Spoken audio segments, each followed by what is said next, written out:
Magandang araw po sa inyong lahat, lalo na po sa iyo, Kuya Chris. Nawa ay pagpalain kayo ng may kapal sa araw na ito at sa mga susunod pang mga araw. Ako po si Emilio, naninirahan sa bayan ng Zamboanga at nais kong ibahagi sa inyo ang isang karanasang hindi ko kailanman makakalimutan sa buong buhay ko. Ang kwentong ito ay naganap noong taong 1992, panahon kung kailan ako ay 20 taong gulang pa lamang. Sa edad kong iyon, wala pa akong gaanong alam sa buhay maliban sa pagsunod sa aking ama na si Lorenzo sa kanyang mga gawain. Mahirap ang kalagayan namin noon, subalit sa kabila ng kahirapan ay hindi kami nagkulang sa pagkain dahil sa sipag ng aking ama sa paghahanap ng kabuhayan. Kilala siya sa aming lugar bilang isang bihasang mangangaso na may dalubhasa sa pagkilala ng mga landas sa kabundukan ng Zamboanga. Tuwing linggo, umaalis siya kasama ang ilang kaibigan upang mangaso ng mga ligaw na baboy at usa sa malayong bundok. At ang mga nahuhuli niyang hayop ay ipinagbibili ng aking ina sa palengke upang magkaroon kami ng karagdagang kita.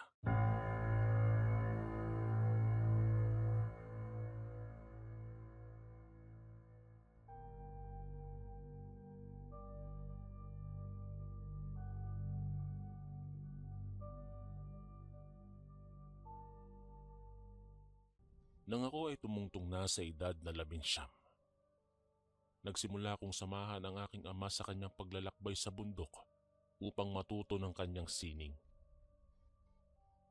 Kasama ko rin sa paglalakbay na ito ang aking pinsan na si Danilo, na kasing edad ko lamang at katulad ko rin na nais matuto ng pangangaso.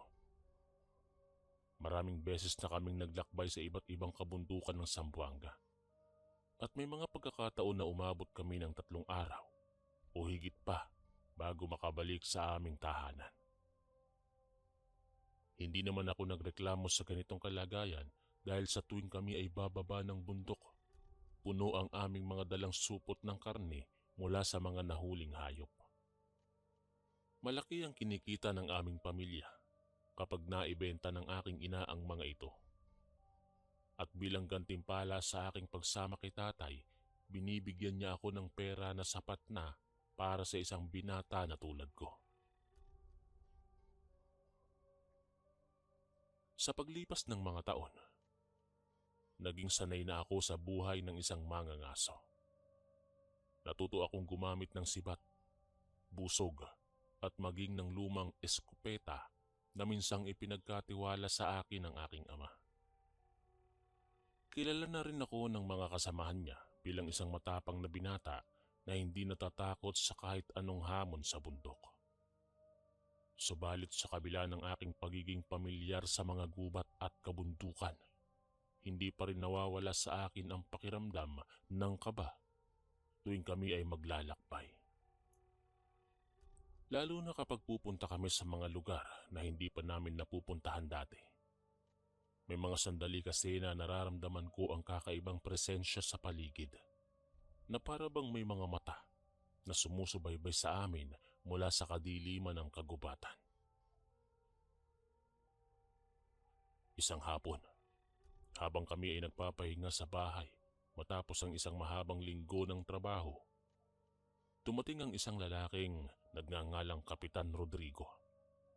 Kilala siya ng aking ama bilang isang dating sundalo na ngayon ay naninirahan sa isang malayong sitio sa bundok ng Zamboanga. Masayang binati niya ang aking ama at agad na nagtanong kung mayroon ba kaming plano sa mga susunod na linggo. Sinabi ng aking ama na wala kaming partikular na gagawin. Kaya naman ay nagsimulang magkwento si Kapitan Rodrigo tungkol sa dahilan ng kanyang pagbisita. Ayon sa kanya, may isang lugar sa kabundukan na puno ng mga ligaw na hayop, lalo na ang mga baboy damo na napakalaki at napakadami.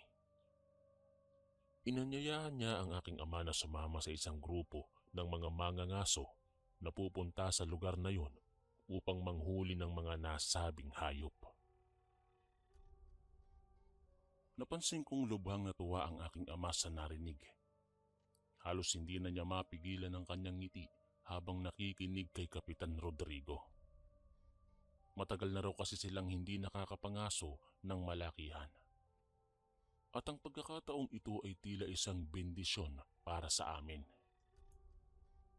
Subalit may kakaiba sa tono ng boses ni Kapitan Rodrigo na hindi ko maiwasang mapansin. Tila ba may ibang kahulugan ng kanyang mga salita? Para bang ang paglalakbay na ito ay hindi lamang simpleng pangangaso?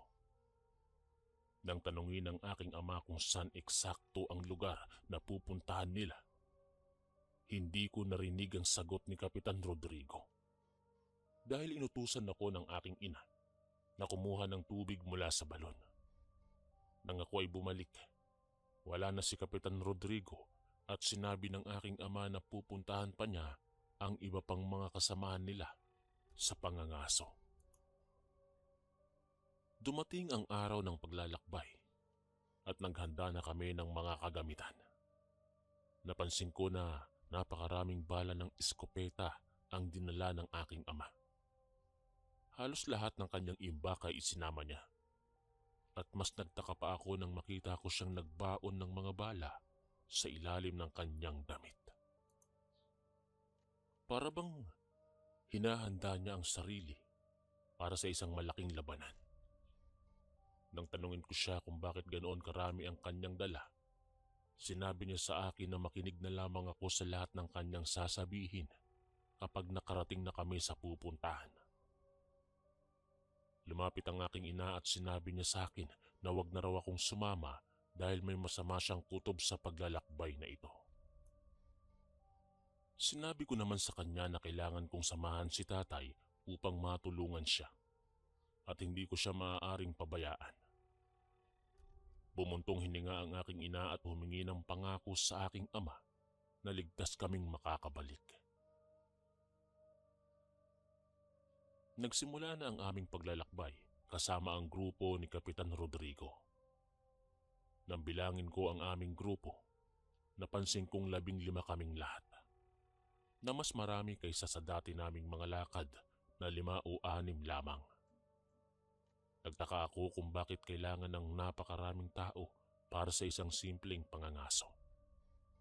Subalit hindi ko na itinuloy ang aking pagtatanong dahil baka isipin nila na takot ako o hindi handa sa paglalakbay. Naglakad kami ng ilang oras sa loob ng kagubatan. Dumaan sa mga tuyong ilog at matarik na bundok. Napansin ko rin na may kasamang matandang lalaki ang grupo ni Kapitan Rodrigo na tila isang ermitanyo dahil sa haba ng kanyang balbas at sa kakaibang aura na bumabalot sa kanya. Paminsan-minsan ay naririnig kong bumubulong siya ng mga salita na hindi ko naiintindihan. Para bang nag-uorasyon o nananalangin sa mga espiritu ng kagubatan. Habang naglalakad, nilapitan ako ng aking pinsan na si Danilo at sinabing may masama siyang pakiramdam sa paglalakbay na ito. Sinabi niya na para bang may kakaibang presensya sa paligid at hindi niya alam kung ano ang dahilan ng kanyang kaba. Sinubukan kong palakasin ang kanyang loob at sinabi sa kanya na walang dapat katakutan dahil marami kaming kasama at lahat ay mga bihasang mangangaso. Subalit sa totoo lang, nararamdaman ko rin ang parehong kaba na nararamdaman niya. May kakaiba sa hangin, sa katahimikan ng kagubatan at sa paraan ng paglalakad ng mga kasama ni Kapitan Rodrigo na tila ba alam nila ang isang bagay na hindi nila sinasabi sa amin. Patuloy kaming naglakad hanggang sa dumating ang hapon. Nang tanungin ko si Kapitan Rodrigo kung gaano pa kalayo ang aming pupuntahan, sinabi niya na medyo malayo pa at kailangan naming bilisan ang paglalakad upang makarating bago magdilim. Mas binilisan nga namin ang aming hakbang Ngunit kahit gaano pa kabilis ang aming paglakad, tila ba walang katapusan ang aming paglalakbay. Nagsimula akong makaramdam ng pagkapagod at gutom, ngunit hindi ako nagreklamo dahil ayaw kong magmukhang mahina sa harap ng mga mas nakatatanda sa akin. Nang malapit na ang takip silim, nakarinig ako ng kakaibang kaluskos mula sa mga puno sa aming paligid. Naramdaman ko rin na biglang uminit ang anting-anting na suot ko sa leeg. Isang regalong binigay sa akin ng isang albularyo sa aming bayan bago ako sumama sa paglalakbay na ito. Nilapitan ko ang aking ama at sinabi sa kanya ang tungkol sa pag-init ng anting-anting. Tumigil siya sa paglalakad at tiningnan ang mga kasama namin na para bang sinusukat niya kung sino sa kanila ang mapagkakatiwalaan. Sinabi niya sa akin na maghanda dahil tila ba may kapahamakan na darating. Hindi ko alam kung ano ang ibig niyang sabihin, ngunit nakita ko sa kanyang mga mata ang takot at pag-aalala na bihira kong makita sa kanya. Sinabi niya kay Danilo at sa akin na huwag kaming lalayo sa kanyang tabi at makinig sa lahat ng kanyang sasabihin. Nagsimula akong magmasid sa paligid, ngunit wala akong nakitang kakaiba maliban sa kadiliman na unti-unting sumasaklaw sa kagubatan. Nakarinig na lamang ako ng malakas na pagaspas ng mga pakpak mula sa itaas ng mga puno. At nang tingnan ko yun, nakita ko ang isang malaking ibong lumilipad palayo na may pakpak na kasing laki ng isang payong. Maya-maya pa'y sumigaw ang matandang ermitanyo na kasama namin at sinabing bilisan namin ang paglalakad dahil malapit na kami sa pupuntahan. Nagsimula kaming tumakbo sa gitna ng kadiliman, hinahabol ng takot at kaba na bumabalot sa aming mga puso. Hindi ko alam kung ano ang dahilan ng biglaang pagmamadali, subalit sumunod na lamang ako sa mga hakbang ng aking ama. Nang makita namin ang usok sa hindi kalayuan, mas lalo pang bumilis ang aming takbo hanggang sa makarating kami sa isang malaking bakuran ng isang sityo. Hingal na hingal ako at halos hindi na makahinga dahil sa pagkapagod. Ngunit walang panahon para magpahinga dahil kailangan naming makapasok kaagad sa loob ng bakuran. Nang makapasok na kami, sinalubong kami ng mga lalaking may hawak na mga sibat at itak. Galit ang kanilang mga mukha at para bang handa silang umatake sa amin kung hindi kami makakasagot ng maayos sa kanilang mga tanong. Nagtanong ang isang matandang lalaki kung sino kami at ano ang aming pakay sa kanilang lugar. Sinagot siya ng matandang ermitanyo na kasama namin at sinabi na kailangan naming makausap ang kanilang pinuno na tinatawag na Lolo Ignacio. Nang marinig ng mga lalaki ang pangalan ng kanilang pinuno, dahan-dahan nilang ibinaba ang kanilang mga sandata at pinauna kami sa isang malaking kubo sa gitna ng sityo. Kinakabahan ako habang naglalakad papunta sa kubo. Hindi dahil sa takot sa mga tao, kundi dahil sa hindi ko alam kung ano ang naghihintay sa amin sa loob. Nang makapasok kami sa kubo, sinalubong kami ng isang matandang lalaki na may mahabang buhok at maputing balbas. Ito si Lolo Ignacio, ang pinuno ng sityo. Masayang binati niya si Kapitan Rodrigo at ang matandang ermitanyo at inutusan kaming maupo. Nagpasalamat kami sa kanyang pagtanggap at nakinig sa kanyang mga salita. Doon ko nalaman ang tunay na dahilan kung bakit kami dinala sa lugar na yon. Ayon kay Lolo Ignacio, may mga nilalang na umaatake sa kanilang sityo tuwing gabi. Hindi raw ito mga ordinaryong hayop o mga tulisan, kundi mga aswang na kumukuha ng mga bata at matatanda sa kanilang pamayanan. Marami na raw ang naging biktima ng mga nilalang na ito at wala silang magawa dahil walang makapagtanggol sa kanila. Kaya naman ay humingi siya ng tulong kay Kapitan Rodrigo na kilala niya bilang isang bihasang mandirigma. At sinamahan naman siya ng matandang ermitanyo na kilala bilang isang mangkukulam na may kakayahang lumaban sa mga masasamang nilalang.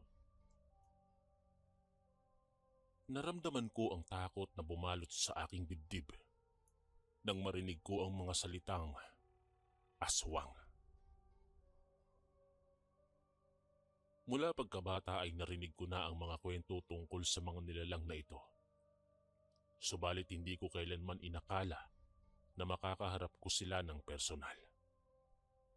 Tiningnan ko ang aking ama at nakita ko sa kanyang mga mata na alam na niya ang lahat ng ito bago pa man kami umalis sa bahay.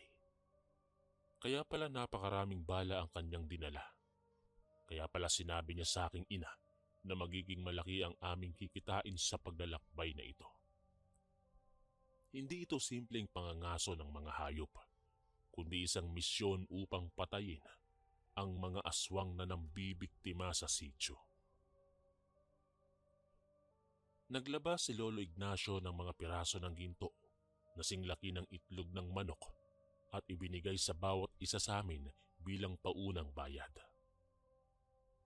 Nanlaki ang aking mga mata nang makita ko ang ginto. Hindi ako makapaniwala na hawak ko ang gintong halaga ng kayamanan. Ngunit may kapalit ang kayamanang ito, at ang kapalit ay ang aming buhay. Sinabi ni Lolo Ignacio na kung may mamamatay sa amin o may mangyaring masama, wala na siyang pakialam at labas na siya sa responsibilidad. Tinanggap namin ang kondisyon dahil alam naming ito ang kabayaran sa panganib na aming haharapin. Matapos ang usapan, inihain sa amin ang hapunan at kumain kami ng tahimik habang iniisip ang mga mangyayari sa susunod na mga oras. Pagkatapos ng hapunan, lumabas kami ng kubo upang magpahangin at maghanda para sa gabi. Nilapitan ako ng aking ama at humingi ng paumanhin dahil hindi niya sinabi sa akin ang tunay na layunin ng paglalakbay.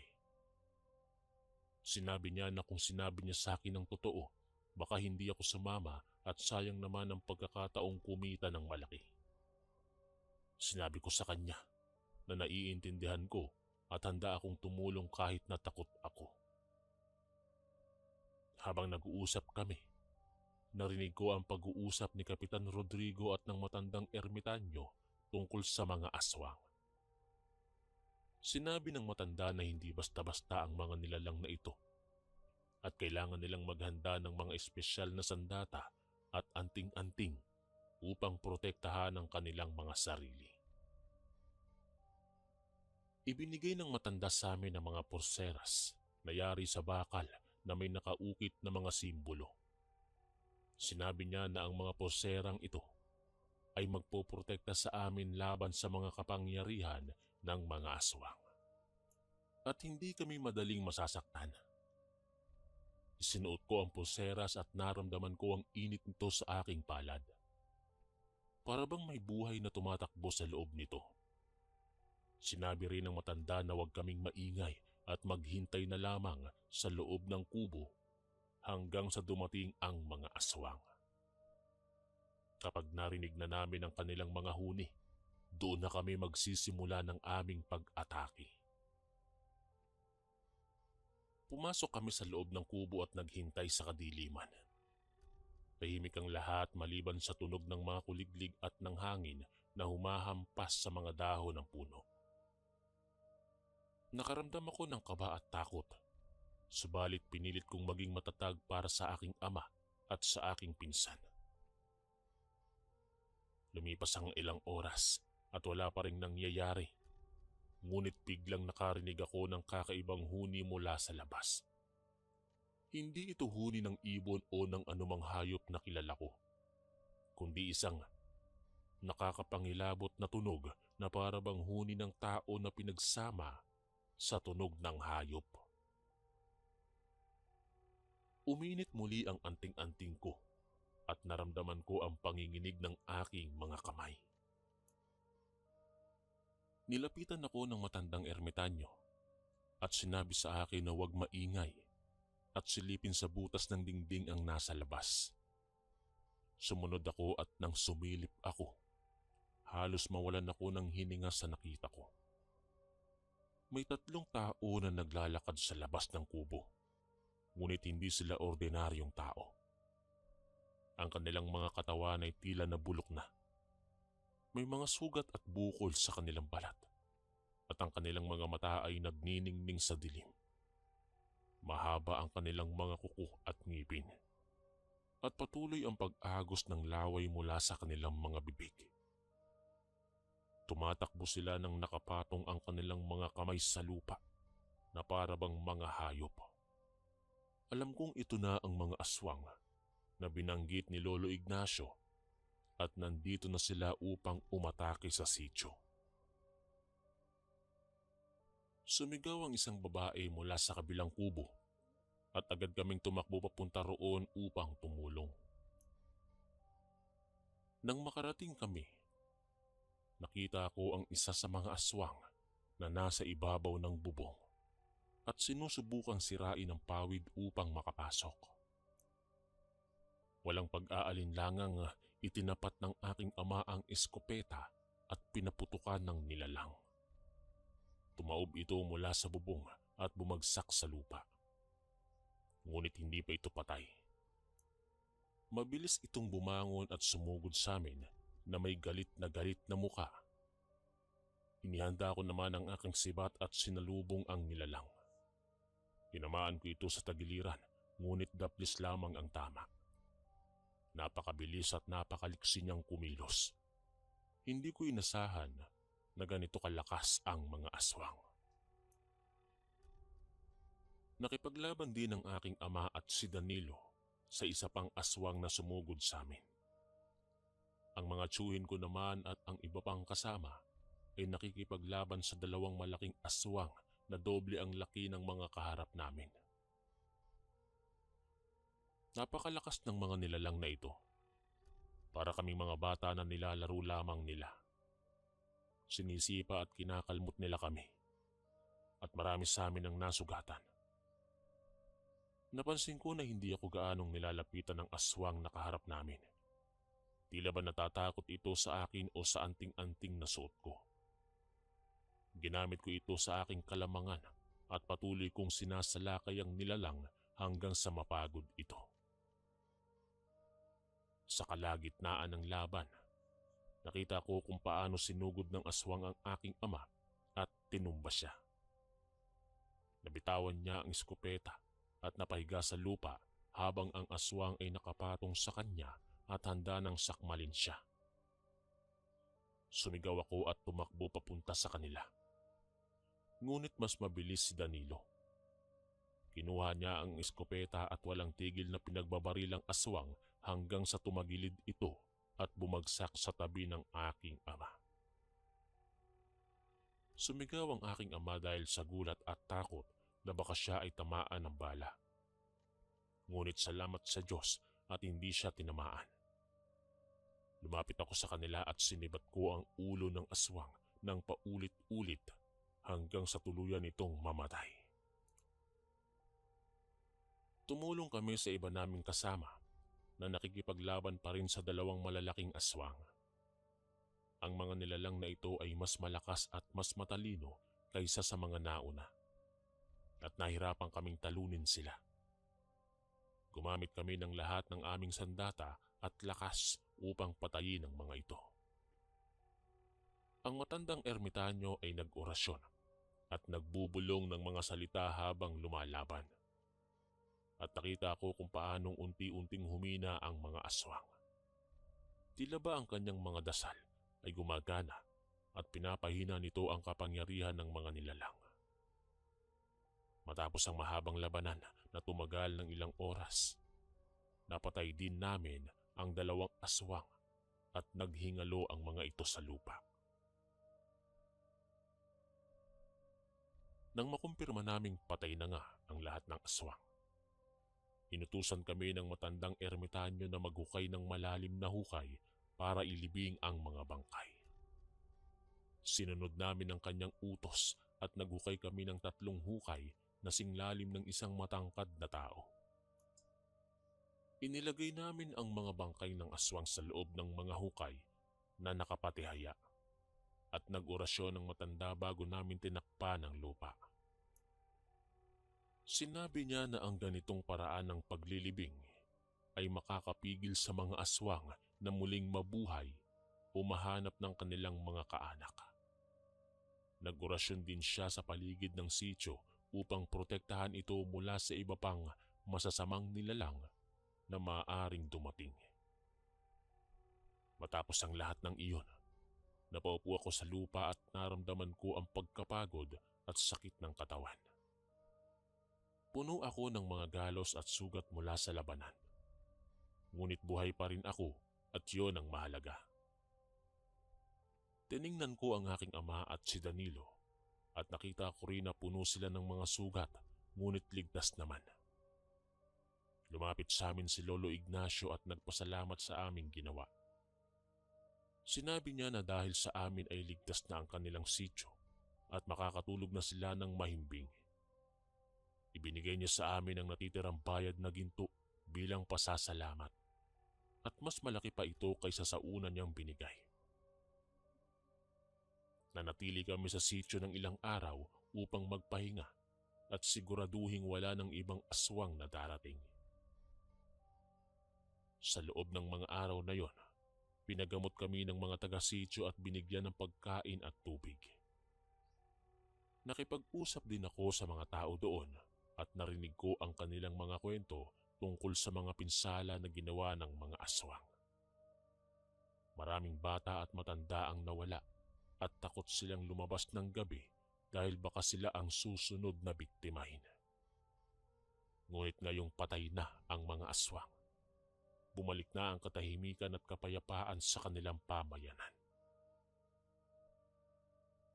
Bago kami umalis, naglagay ang matandang ermitanyo ng mga anting-anting at orasyon sa paligid ng sitio upang protektahan ito sa hinaharap. Hindi ko alam kung ano ang mga bagay na kanyang nilagay. Ngunit nagtiwala ako na gagana ang mga yon. Nagpaalam kami kay Lolo Ignacio at sa mga tao ng sitio. At nagsimula kaming maglakad pabalik sa aming bayan. Mas magaan ang aming paglalakad pauwi kaysa sa pagpunta. At lahat kami ay nakaligtas. Nang makarating kami sa aming bayan, sinalubong kami ng aming mga pamilya na puno ng pag-aalala at tuwa. Yakap ng yakap sa akin ang aking ina at umiiyak siya habang sinasabi na salamat sa Diyos at ligtas akong nakauwi. Sinabi ko sa kanya na ayos lang ako at hindi siya dapat mag-alala. Hindi ko na sinabi sa kanya ang mga detalye ng aming karanasan dahil ayaw kong lalo siyang mabalisa. Ang aking ama naman ay agad na nagpunta sa loob ng bahay at inilabas ang mga gintong natanggap namin bilang bayad. Nanlaki ang mga mata ng aking ina nang makita niya ang mga yon. Hindi siya makapaniwala na ganoon kalaki ang aming kinita sa paglalakbay. Sa mga sumunod na araw, ibinenta namin ang mga ginto at ginamit ang pera upang magpatayo ng isang maliit na tindahan. Bumili rin kami ng mga alaga tulad ng baboy at manok upang magkaroon ng karagdagang kita. Unti-unti ay gumanda ang aming buhay at hindi na kami gaanong nahirapan sa pera. Nabawasan din ang aming pangangaso dahil mayroon na kaming ibang pinagkakakitaan. Kung minsan, nakikipangaso pa rin kami ng aking ama ngunit hindi na para sa negosyo, kundi para lamang sa sariling konsumong gusto naming kumain ng karne mula sa gubat. Ang karanasang iyon ay naging bahagi ng aking buhay na hindi ko kailanman makakalimutan. Natuto ako na may mga bagay sa mundo na hindi natin maipapaliwanag ng agham o ng karaniwang pag-iisip. Ang mga aswang ay totoo at nakaharap ko sila ng personal. Natuto rin ako na ang tapang ay hindi nangangahulugang walang takot, kundi ang kakayahang kumilos kahit natakot ka. Noong gabing iyon, takot na takot ako. Ngunit ginawa ko pa rin ang kailangan kong gawin upang protektahan ang aking sarili at ang aking mga kasama. Magmula noon, lagi kong sinusuot ang anting-anting na ibinigay sa akin ng albularyo. Hindi ko ito kailanman tinanggal dahil naniniwala ako na ito ang nagprotekta sa akin nung gabing yon. Ang matandang albularyo ay tama. Mababa ang aking dungan at madaling lapitan ng mga masasamang nilalang. Ngunit sa tulong ng anting-anting, protektado ako at hindi ako naging biktima ng mga yon. Nagpasalamat ako sa Kanya at sa Diyos na binigyan ako ng proteksyon at lakas upang harapin ang mga hamon na dumating sa aking buhay. Ang aking pinsan na si Danilo ay naging mas malapit sa akin matapos ang karanasang yon. Pareho kaming nakaharap sa kamatayan at nakaligtas. At ang ganitong karanasan ay nagpalakas ng aming samahan. Madalas kaming mag-usap tungkol sa nangyari. At kahit na lumipas na ang maraming taon, buhay pa rin sa aming alaala ang mga detalye ng gabing yon. Sinabi niya sa akin na hindi niya kailanman makakalimutan kung paano niya binarilang aswang na halos pumatay sa aking ama. At kung paano niya naramdaman ang takot at kaba habang ginagawa yon.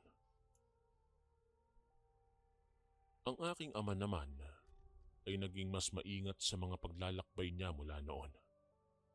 Hindi na siya basta-basta sumasama sa mga misyon na tulad ng yon. At mas pinipili niya ang mga simpleng pangangaso na lamang. Sinabi niya sa akin na sapat na ang karanasan namin at ayaw na niyang malagay sa panganib ang kanyang pamilya. Naintindihan ko siya at hindi na ako sumama pa sa mga ganitong paglalakbay. Nanatili na lamang ako sa aming tindahan at tumulong sa aking ina sa pagnenegosyo. Ang sitio na pinuntahan namin ay naging tahimik mula noon. Nabalitaan namin mula kay Kapitan Rodrigo na wala ng ibang aswang na umaatake sa lugar at ang mga tao roon ay nakabalik na sa kanilang normal na pamumuhay. Natuwa naman ako sa aking narinig dahil nangangahulugan yon na ang aming ginawa ay may saysay at hindi nasayang. Nakatulong kami sa mga taong nangangailangan at nagligtas ng mga buhay na maaaring maging biktima pa sana ng mga aswang. Marami ng taon ang lumipas mula nang naranasan namin yon. Matanda na ako at may sarili ng pamilya. Ngunit ang mga alaala ng gabing yon ay nananatili pa rin sa aking isipan na parang kahapon lang nangyari. Sinasabi ko ang kwentong ito sa aking mga anak upang malaman nila na ang mundo ay puno ng mga misteryo at panganib na hindi natin nakikita sa araw-araw. Sinasabi ko rin sa kanila na maging matatag at matapang dahil hindi natin alam kung kailan darating ang mga pagsubok sa ating buhay. Ang anting-anting na suot ko noon ay nasa akin pa rin hanggang ngayon. Ito ay aking kayamanan na higit pa sa ginto dahil ito ang nagligtas sa aking buhay. Tuwing tinititigan ko ito, naaalala ko ang matandang albularyo na nagbigay nito sa akin at ang kanyang mga paalaala na mag-ingat palagi. Naaalala ko rin ang aking ama na sumama sa akin sa paglalakbay na yon at ang aking pinsan na naging matapang sa gitna ng panganib. Lahat sila ay bahagi ng aking kwento. At salamat sa kanila dahil nandito pa rin ako ngayon upang ikwento sa inyo ang aking karanasan. Sa mga nakikinig man ito ngayon, nais kong sabihin na huwag ninyong baliwalain ang mga kwento tungkol sa mga aswang at iba pang mga nilalang. Totoo sila at naroon sila sa mga lugar na malayo sa sibilisasyon. Kung kayo ay pupunta sa mga bundok o mga liblib na lugar, magdala kayo ng proteksyon at huwag kayong mag-iisa. Makinig sa mga paalala ng mga matatanda at igalang ang mga lugar na pinupuntahan nyo. Ang kalikasan at ang mga nilalang na naninirahan doon ay dapat nating respetuhin. Dahil hindi lang tayo ang tanging mga nabubuhay sa mundo. Ang karanasang ito ay nagturo sa akin ng maraming aral sa buhay. Natuto akong maging mas matatag, mas mapagmatsyag at mas mapagpasalamat sa buhay na mayroon ako. Natuto rin akong magtiwala sa aking mga kasama at sa mga taong nag-aalala sa akin. Sa kabila ng lahat ng panganib at takot na aking naranasan, masasabi kong sulit ang lahat dahil naging mas malakas ako bilang isang tao. Magpahanggang sa ngayon, nananatili pa rin ang respeto ko sa mga nilalang na hindi natin nakikita. Hindi ko sila kalilimutan at hindi ko rin kalilimutan ang mga taong nakaharap ko sa paglalakbay na yon. Ang bawat isa sa kanila ay may kanya-kanyang kwento at dahilan kung bakit sila nandun. At ako'y nagpapasalamat na naging bahagi ako ng kanilang kwento. Ito ang aking karanasan. Ito ang aking kwento. At ito ang aking paalala sa lahat na ang mundo ay puno ng mga bagay na hindi natin alam na umiiral dito sa lupa. Naway kinapulutan ninyo ng aral ang aking kwento. Maging maingat kayo lagi at huwag kayong bibitaw sa inyong pananampalataya. Ang mundo ay puno ng mga hamon, ngunit kung mayroon kayong pananampalataya at tapang, kakayanin ninyo ang lahat.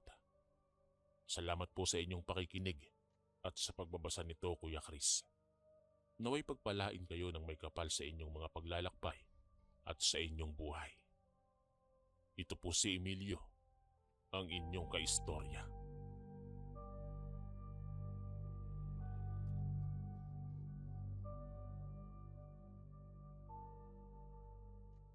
Magandang araw, Kuya Chris, at sa lahat ng mga tagapakinig ng channel na ito. Ako po si Donita, laking probinsya sa probinsya ng Masbate. Pero sa ngayon po ay dito na kami sa Cavite nakatira, kasama ang aking 3 anak at asawa. Ang kwentong ibabahagi ko po sa inyo ay tungkol ito sa pinsan kong babae. Nangyari po ang kahindik-hindik na pangyayaring yon noong nag-aaral pa lang kami sa elementarya. Pero dahil sa kakulangan ng pera, hindi na kami nakapag-aral ng high school. Tawagin na lamang po natin siya sa pangalang Elma. Hindi po niya tunay na pangalan. Si Elma ang isa sa may pinakamagandang mukha sa aming baryo. Sa edad na 15 anyos, masasabi mong maganda na ang korte ng kanyang katawan. Perpekto ang mukha na talaga namang bumagay ito sa matangos niyang ilong. Minsan nga, di ko mapigilang magselo sa kanya dahil yung crush ko po ay sa kanya nagkagusto. Pero dahil pinsan ko siya, nagpaubayan na lang ako. Matanda rin ako sa kanya ng 1 taon at sa amin na rin siya nakatira. Siya rin lagi ang isinasalang sa kandidata sa tuwing may piyesta sa amin o sa ibang barangay. Maliit lang po ang aming baryo, pero sagana sa mga pananim gaya ng palay, prutas, mais at iba pa. Masayahin si Elma. Siya yung tipong babae na kahit walang katatawanan ay gagawa siya ng paraan upang mapatawa ang mga kasamahan. Halos din lahat ng kababaihan sa lugar namin ay naiinggit sa kanya at isa na rito si Lorena. Si Lorena ang ubod-tanging kontrabida sa buhay ni Elma. Ayaw kasi niyang malamangan, kaya naman lahat gagawin niya, mahila lamang pababa ang aking pinsan. Pero sa halip na patulan, iniiwasan na lamang siya ni Elma. Hanggang sa sumabit ang piyesta sa aming barangay. As usual, si Elma na naman ang kinuhang kandidata. Dahil dito, umusok na naman ang ilong ni Lorena sa galit. Pero pinagkibit-balikat lamang iyon ni Elma. Anya, sanay na siya sa kamalditahan ni Lorena. Nakaalalay lang ako sa pinsan ko ng mga panahong yon. Hindi lang kasi pinsan ng turingan namin, kundi magkaibigan na rin. Siya lang ang kaklose ko sa aking mga pinsan. Yung iba kasi, dumayo na rin sa ibang lugar para mamasukan bilang kasambahay, kahit maliit naman ang sahod. Maraming dumayo na mga kababaihan mula pa sa iba't ibang barangay. Magaganda rin ang ibang contestant at isa sa nakaagaw ng aking pansin ang babaeng si Nora. Kapansin-pansin ang ganda ng kanyang katawan. Morena, pero makinis ang balat. Napansin ko rin na titig si Nora kay Elma. Hindi ko mabasa ang laman ng isip niya, pero kakaiba ang tinging ipinukol niya sa pinsan ko. Malagkit at pailalim siya kung tumingin. Gayunpaman, pinagkibit-balikat ko na lamang ang bagay na yon. Bago nagsimula ang programa, napansin kong tila tahimik si Elma. Wala na rin yung mga banat niya na talaga namang mapapatawa ka. Matamlay siya na para bang may dinaramdam na sakit.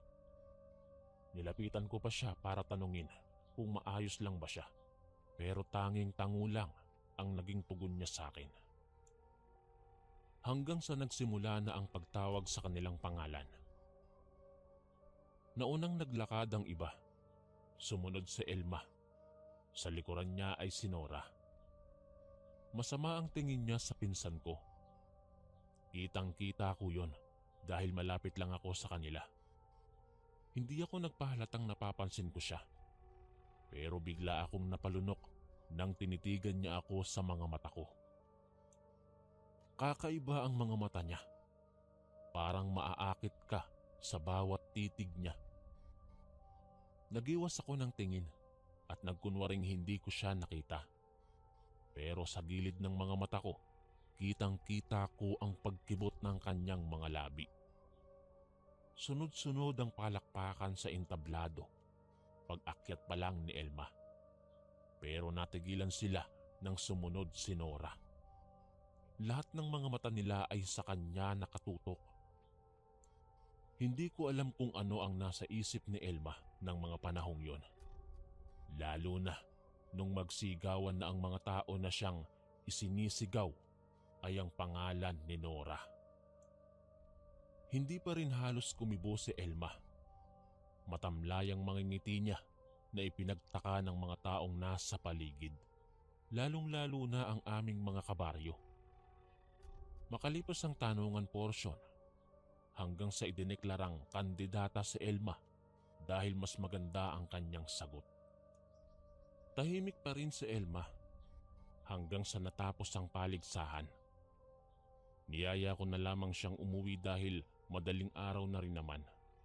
Kailangan pa naming umakyat sa bukid kinabukasan upang manguha ng panggatong.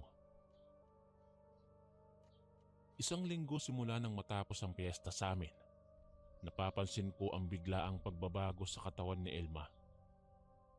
Pumayat siya pero namamaga ang mukha niya. Dahil dito, sinubukan namin siyang dalhin sa bayan upang magamot sa pinakamalapit na center. Pero walang sign na may sakit siya. Habang tumatagal, ay lalong lumalaki ang pamamaga sa mukha niya. Maging sa leeg at bandang dibdib niya ay meron na ring pamamaga. Nahabag na kami sa kalagayan niya, lalo pa at namimilipit siya sa sobrang sakit. Pakiramdam ko, ako yung nasa sitwasyon ng pinsan ko. Nasasaktan ako sa sinapit niya. Sobrang laki ng pinagbago ng katawan ni Elma. Nangayayat ang katawan pero ang mukha at leeg at dibdib ay namamaga. Sa mga panahong yun, hindi ko na rin alam ang gagawin ko. Awang-awa ako sa aking pinsan. Pero wala akong magawa dahil hindi ko alam kung napaano siya.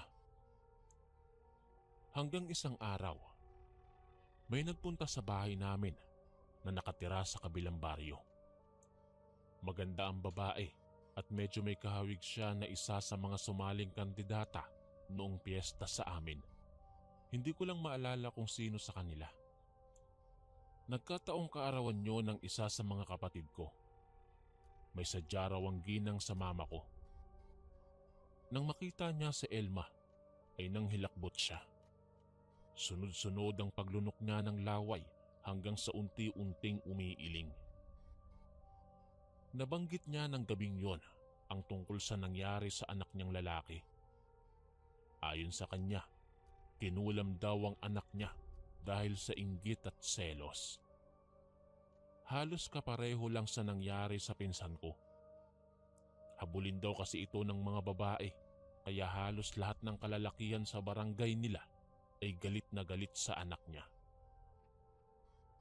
Napaisip ako sa sinabing iyon ni Aling Marta. Yun ang pangalan ng ginang. Sinabi niya kay mama ang address kung saan matatagpuan ang manggagamot. Bago siya umalis, nag-iwan pa siya ng lana sa mama ko. Ipahid daw ito sa mukha ni Elma o kahit saang parte kung saan may sugat. Sinunod ni mama ang bilin ni Aling Marta. Pero kahit anong pahid pa ang ginawa ni mama, hindi pa rin nababawasan ng pamamaga ng mukha ni Elma. Sa halip ay lalo itong dumarami. Lumobo na rin ang paa ni Elma na siyang ikinabahala namin. Ang masaklap pa, may amoy na rin ang sugat niya sa may kamay at braso. Habang tumatagal ay lalong dumarami ang pasa at pamamaga sa bawat parte ng katawan ni Elma. Hindi na namin alam ang gagawin sa kanya, lalo pa at sobrang payat na niya. Hanggang isang umaga, nagising na lamang ako sa malakas niyang sigaw. Dali-dali akong bumangon upang alamin kung napaano siya. Subalit ganun na lamang ang takot na rumihistro sa aking muka nang makita ko ang iba't ibang insekto sa kanyang muka, braso at saang parte man ng katawan niya. Malalaki at gumagalaw pa ang mga ito. Mayroong uod, langaw, salagubang, surot, ipis at iba pa. Yung iba ay hindi ko na alam kung anong klaseng insekto ang dumapo sa kanya. Naghahalong awa at pandidiri ang nararamdaman ko sa kanya. Hindi ko mapigilang mandiri dahil sa nakakasuka niyang itsura. Pero mas nanaig pa rin sa puso ko ang awa. Malayong malayo na siya sa dati. Nanghihina at lupaypay na animoy parang nanlalantang gulay. Isama pa na may lumabas na parang tubig at nana na siyang nilalabasan ng mga insekto. Dahil doon, nagpasya na kaming dalhin siya sa manggagamot na sinasabi ni Aling Marta. Doon namin nalaman na kinulam si Elma. Kinulam umano siya ng mga taong galit at inggit sa kanya. Nabuo sa isip ko ang kaisa-isang taong galit at inggit na inggit sa kanya. Si Lorena. Halos isumpa na nga niya ang pinsan ko dahil sa malaking inggit niya rito. Matapos gamutin ng manggagamot si Elma, ay unti-unti nang bumuti ang kalagayan niya. Hinayaan na rin namin si Lorena. Hindi na lamang namin siya kinumpronta. Kahit wala kaming ebidensya, malinaw na siya ang may pakananon sa pinsan ko. Makaraan ng ilang araw at buwan, sa tulong ng magaling na manggagamot na si Tandang Karding, ay tuluyan ng gumaling si Elma. Hanggang isang araw, nabalitaan ko na lang na nagkasakit din si Lorena. Kung ano yung dinanas ni Elma ay mas malala pa ang sinapit niya. Halos ikamatay niya ito. Ayon kay mama, sumuka pa raw siya ng dugo na may kasamang mga insekto.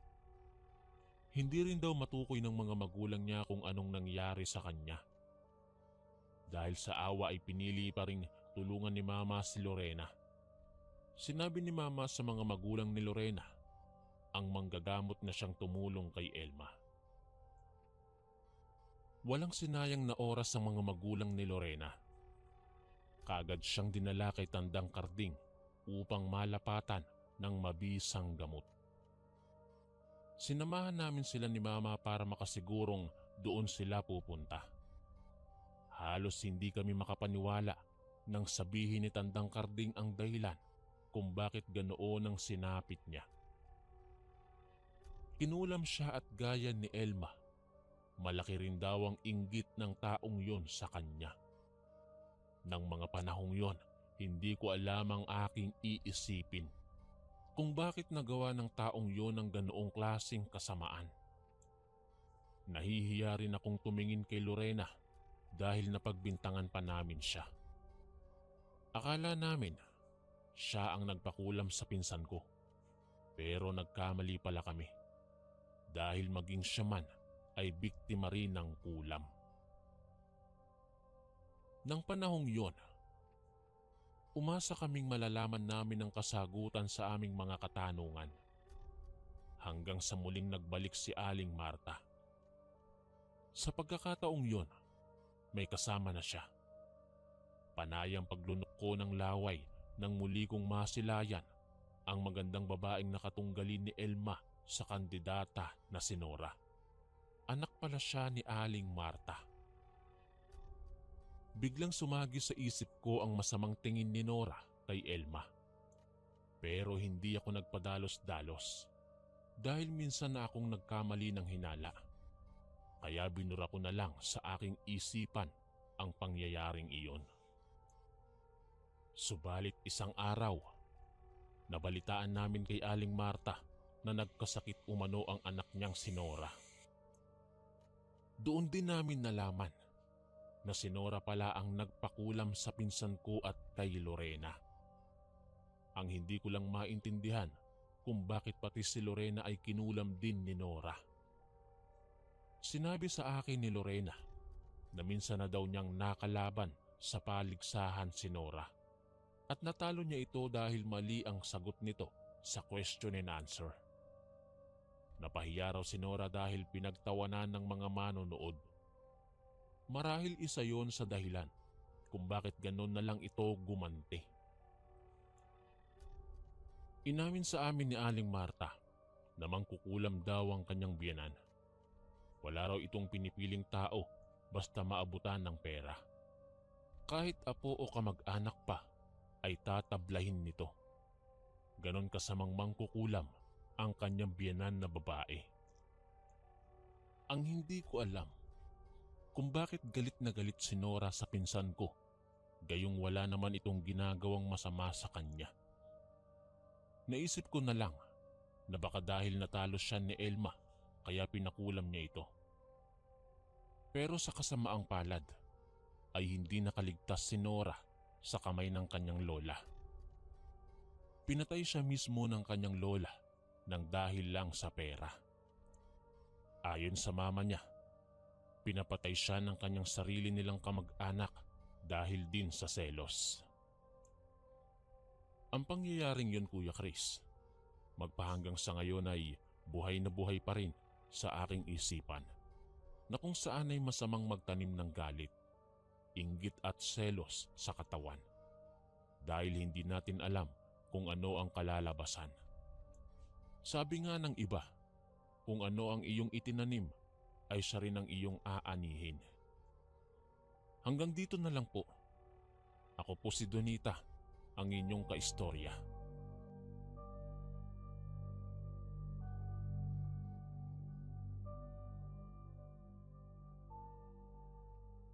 Isang mapagpalang araw sa inyo, Kuya Chris, at sa lahat ng tagapakinig sa inyong channel. Ako po si Lucrecia, 16 na taong gulang. Nakatira sa isa sa pinakaliblib na lugar sa probinsya ng Negros Oriental. Itong aking ibabahagi na kwento ay totoong karanasan ng aking tito na itago na lamang natin sa pangalan na Dominador. Pero sa kasamaang palad ay namayapa na siya dahil sa kanyang karamdaman sa edad na 42 anyos. Kaya ko po ito ipinadala at isinulat ay upang malaman ng inyong tagapakinig na totoo ang kasabihan na hindi lamang tayong mga tao ang namumuhay dito sa mundong ibabaw. Kung hindi pati ang mga kilalang nilalang na para sa atin ay nag-e-exist sila katulad ng tikbalang, tiyanak, aswang, multo at iba pa. Minsan kasi ay naikwento ito ni inay na pinsan ni tito sa amin. Kaya hanggang ngayon ay bawat detalye ng kanyang paglalahad ay naaalala ko pa. Nasa 32 anyos pa lamang si Tito Dominador ay habulin ito ng mga kababaihan. Sino ba naman ang hindi magiging habulin? May lahi kasi silang Espanyol mula sa kanununuan nila. Kaya makikita mo sa wangis niya ang dugong Espanyol. May kaya sa buhay ang kanyang pamilya. Lahat ng nanaisin niya ay mapapasa kanya ng walang kahirap-hirap. At dito sa lugar namin ay nakilala niya si Elizabeth. Pareho sila ng estado sa buhay dahil anak mayaman din ito. Halos ang daming manliligaw sa kanya. Anak ng alkalde, anak ng don at donya, anak ng pinakamayamang negosyante sa buong Pilipinas at iba pa. Sa lahat ng kanyang manliligaw ay si Tito lamang ang nakakuha ng matamis na oo ni Tita Elizabeth. Nagkapalagayan ng loob hanggang sa magdesisyon sila na magpakasal sa simbahan. Noong ikinasal siya sa kanyang napangasawa na si Tita Elizabeth ay masasabi mong parang isang fairy tale dahil napakagarbo ang palamuti mula sa simbahan patungo sa resepsyon kung saan doon gaganapin ang salo-salo. Ganon kaubod ng yaman ang pamilya ni Tito Dominador. Ang daming dumalo sa kanyang kasal, kasama na doon si inay. Hindi nagtagal, nagbunga ang kanilang pagmamahalan. Biniyayaan sila ng isang napakagandang batang babae at pinangalanan nila itong Luz Biminda. Pero sa kasawiang palad, habang iniluluwal iyon ni Tita Elizabeth, ay namatay silang pareho. Halos gumuho ang mundo ni Tito ng mga oras ding iyon. Ayon sa doktor na nagpaanak kay Tita, ay hindi nakayanan ng dalawa sa kadahilanan na matagal na palang inilihim niya dito kay Tito ang kanyang sakit sa puso. Napailing na lamang siya sa kanyang nalaman. Nilapitan niya ang walang buhay niyang mag-ina at niyakap ito habang umiiyak at isinisisi pa niya sa Panginoon ang sinapit ng dalawa. Maya-maya ay tumayo ito at saka umalis nang pinigilan siya ni inay. "Saan ka pupunta, Dominador?" Wika niya dito. "Wala ka ng pakialam, Maxima." Turan niya dito habang pilit niyang kumawala mula sa pagkakahigpit ng pagkakahawak ni inay sa kanyang kamay.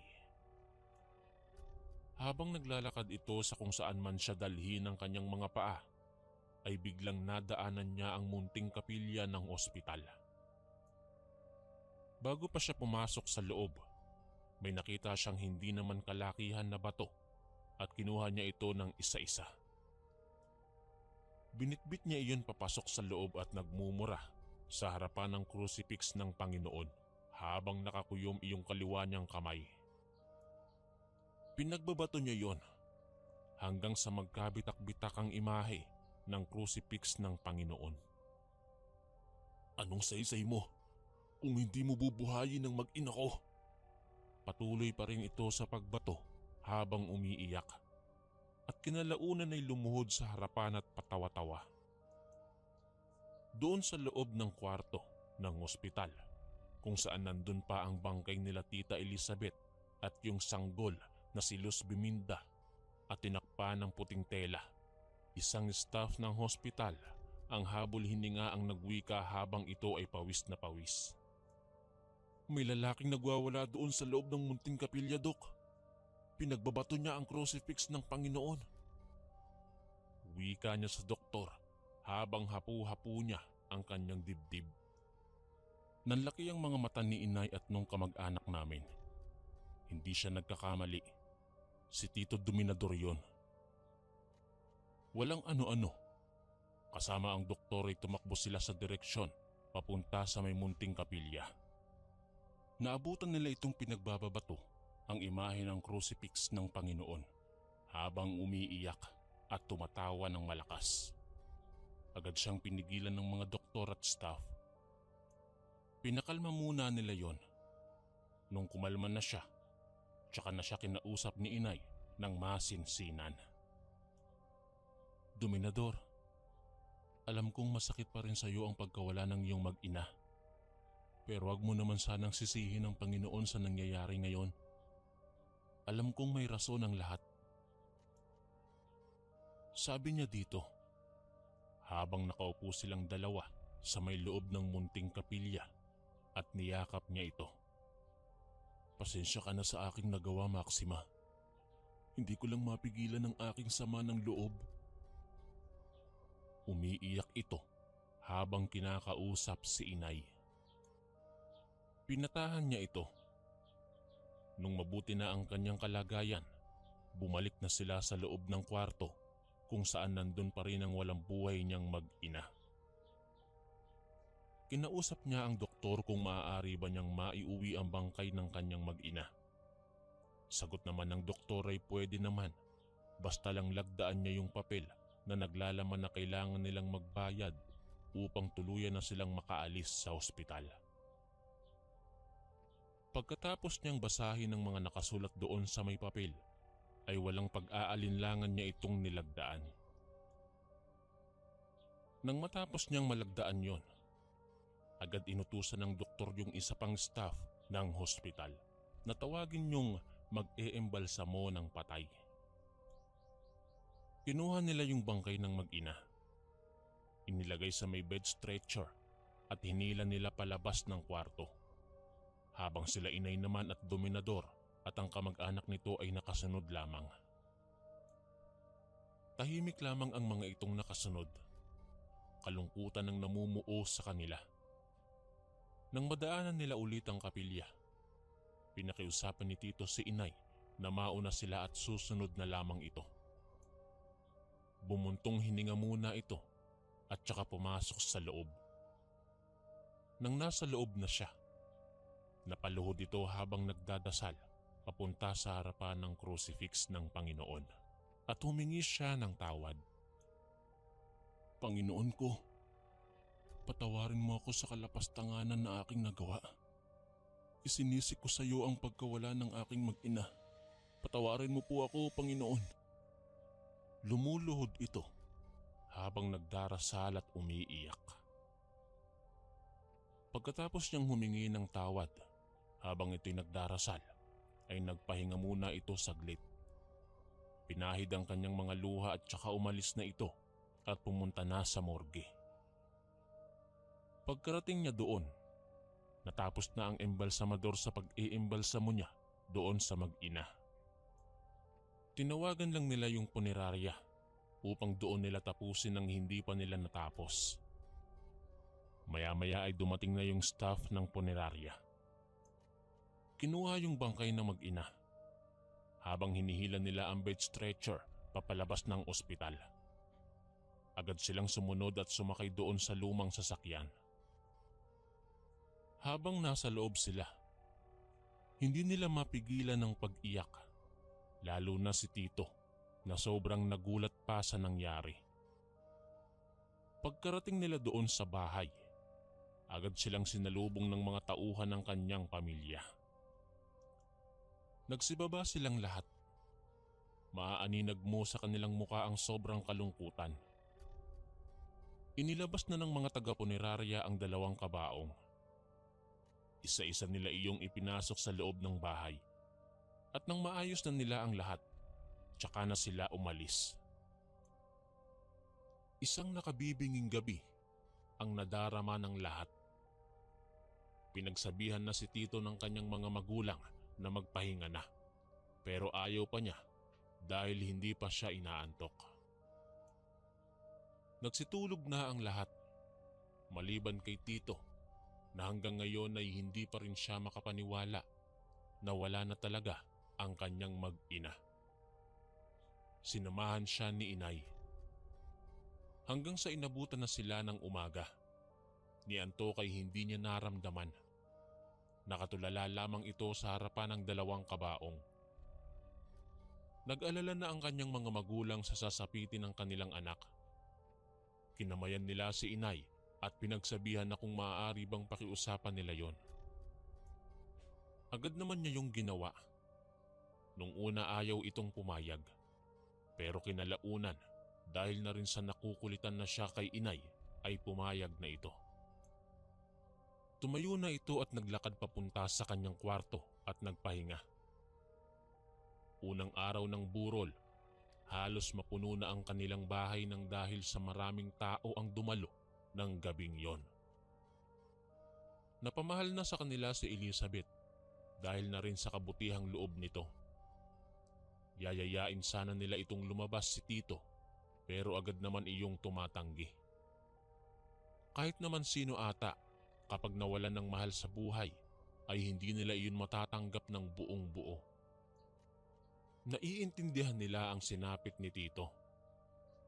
Ikalawang araw ng burol, ganun pa rin ang kaganapan. Niayaw lumabas ni Tito upang sana'y tingnan niya sa mga huling sandali ang kanyang mag-ina. Hinahatiran na lamang nila iyon ng pagkain doon sa kwarto. Niligo nga ay hindi na niya nagawa.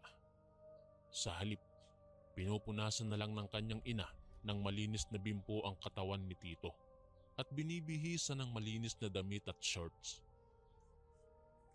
Ayon sa kanyang ina, sa tuwing dadalaw siya sa kwarto ng kanyang anak, nakatulala lamang ito sa kawalan at walang humpay ang pagtulo ng kanyang mga luha. Naawa na siya sa sinapit ng kanyang anak. Kahit anong paalala niya dito ay baliwala na lamang. Sa ikatlo, ikaapat, ikalima, 6, 7, 8 at 9 na araw ng burol doon sa kanyang mag-ina, wala pa ring pagbabago. Mas lalong dumami pa ang dumalo. Ang daming nagtatanong kung nasaan ba si Tito. Bakit ayaw niyang lumabas at iba pa? Pinaliwanag naman ng kanyang mga magulang kung bakit ayaw niyang lumabas at naiintindihan naman nila yon. 1:30 ng tanghali, 9 na araw ng burol. Ihahatid na nila sa simbahan ng mga kabaong ng mag-ina ni Tito upang bigyan ng basbas ng pari. Inutusan ng kanyang mga magulang ni Tito si inay na katukin yung pinto. Agad na yun pumunta at kinatok niya yon ng maraming beses, pero ang tanging sagot lamang niya ay ayaw kong sumama, kayo na lang. Kaya wala nang nagawa si inay. Sa halip, bumalik iyon sa kanyang mga magulang at sinabi ang mga katagang binitawan ng kanilang anak. Ayon kay inay, makikita mo daw sa ekspresyon ng kanilang muka ang awa at lungkot. Inihatid na nila iyon sa simbahan. Binigyan ng basbas ng pare at saka inihatid sa huling hantungan. Pagkatapos ng mailibing ang mag-ina, agad na silang umuwi sa kani-kanilang bahay. Makalipas ang tinatawag nilang 40 araw, bumalik na sa dati si Tito. Tanggap na niya ang pangyayari. Masigla na ito kagaya ng dati. Habang nasa palengke ito, bumibili ng kinakailangan sa pagluluto. May bumangga sa kanya. Natapon ang kanyang mga pinamili. Agad na sana niya yung mumurahin nang magulat siya sa kung sino ang bumangga sa kanya. Si Victoria pala yon, ang kababata niya. Napahiya pa nga ito nang nakita niya si Tito. Humingi siya ng tawad. Agad niya iyong pinatawad. Mga ilang buwan ang nakakalipas. Nagkapalagayan na sila ng loob. Inalok ni Tito si Victoria ng kasal at pumayag naman ito. Wala namang humahad lang sa kanilang pagmamahalan. 4 na araw ang nakakalipas Ikinasal na si Tito sa pangalawang pagkakataon at nabiyayaan ng supling, isa iyong napakalusog na batang lalaki. Pagkatapos ng maisilang ng pangalawang asawa ni Tito ang kanilang anak, ay agad silang nagdesisyon na pabasbasan sa pari ang kanilang anak. Isang masigarbong binyagang naganap. Nagkaroon ng kasiyahan doon sa kanilang mansyon. Parang fiesta nga ang nagaganap. Nang isa sa mga katulong ang lumapit sa mag-asawa at sinabing hindi makakapunta yung magluluto sa kanilang mga putahe. Nadismaya silang pareho hanggang sa may nagboluntaryo sa kanila at lumapit. Ayon sa pagkadeskripsyon ni inay, hindi naman katandaan yung babae, sa halip ay magkasing edad sila. Nagboluntaryo itong siya na daw ang magluluto. Kilala daw siya dito sa amin na isang tagapagluto kapag may binyagan ng magaganap. Wala na silang pagpipilian ng mga oras na yon. Agad naman silang pumayag. Basta ang sa kanila lamang ay maluto ang lahat ng mga putahing nakahilera sa mga lamesa. Nang may napansin si Tito doon sa babae, buhaghag ang kanyang buhok kapag kinakausap mo naman ay hindi makatingin ito ng diretso. Binaliwala naman yun ni Tito at saka bumalik na sa kanyang bagong asawa habang hele-hele nito ang kanilang anak na lalaki. Nang matapos na sa pagluluto ang babae, babayaran sana niya iyon pero agad naman yung umalis at walang lingon-lingon. Tumalikod ito at umalis agad. Napakamot na lang si Tito sa kanyang ulo. Maya-maya, isang sigaw ang pumukaw sa kanilang atensyon at dali-daling bumalik sa loob si Tito. Isang matandang babae ang nagwawala at sinabi ang mga katagang ito. "Huwag niyo yang kakainin. Baka mahawa pa kayo ng pagiging aswang. Kahit patakan pa niyong lahat ng kalamansiyan." Sabi nito habang sumisigaw. Para matigil na sa kakasigaw yung matandang babae, agad nila yung ginawa at isa-isa nilang pinatakan niyo ng kalamansi. Halos magulat silang lahat. Lahat ng putahing niluto ng babae bumula at nakita yung totoong anyo ng mga ito. Karne ito ng tao. Balikat, daliri at paa ang bumungad sa kanila. Halos hindi sila makapaniwala sa kanilang nasaksihan. Nagalit ng sobra si Tito. Nagtatanong-tanong siya sa lahat lalo na sa kanilang mga katulong kung bakit ganoon ang nangyari. Ayon sa isa sa kanilang katulong, may nagligpit ng mga karne doon sa loob ng kusina bago pa ang binyag ng kanilang anak. May nakakita doon sa babae na siya daw ang nagpalit. Halos mabaliw na si Tito sa kanyang narinig. Pero nagpapasalamat pa din siya. Kung hindi dahil sa matandang babae na nagsisisigaw doon sa loob ng kanilang mansyon, ay baka nahawa na silang lahat sa pagiging aswang. Magpahanggang ngayon ay tumatak sa aming isipan ng mga sinabi ni inay sa amin. Kaya ang aking mga payo sa mga taong nakarinig nito ay huwag basta-bastang maniniwala sa bago niyong kakilala. Hanggat maaari ay kilatisin ito. Dahil baka magaya kayo sa kapanahunan ni Tito na muntikan na silang mahawa sa pagiging aswang. Dahil sa naniwala sila agad doon sa babae na nagsasabing tagaluto siya sa binyagan. Hanggang dito na lamang po.